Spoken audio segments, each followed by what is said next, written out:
Hello everyone, welcome to our channel. ఈరోజు మనం group 2 and 3 ఎకానమీలో ఖచ్చితంగా 2 మార్క్స్ వచ్చే టాపిక్స్ని ఇప్పుడు చూద్దాం.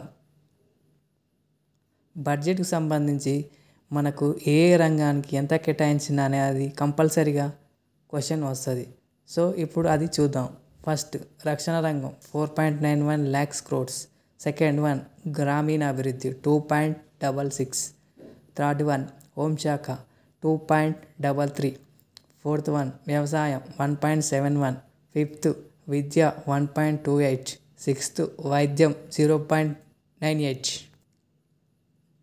అదేవిధంగా బడ్జెట్లో రూపాయి రాక ఏ విధంగా ఉన్నది ఇప్పుడు చూద్దాం.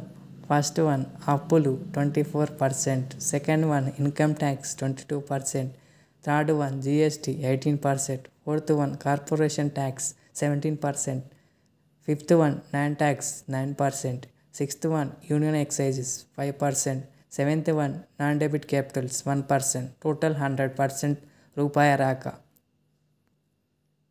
అదేవిధంగా రూపాయి పోక ఏ విధంగా ఉండేదని బడ్జెట్లో ఉన్నదనేది ఇప్పుడు చూద్దాం. ఫస్ట్ వన్ రాష్ట్రాలకు పంచేవి 22%. సెకండ్ వన్ ఇంట్రెస్ట్ కట్టడానికి 20%. థర్డ్ వన్ కేంద్ర ప్రభుత్వ పథకాలకు 16%. Fourth one finance commission and డిఫెన్స్లకు 8%. Fifth one subsidies 6%. Sixth one pensions 4%.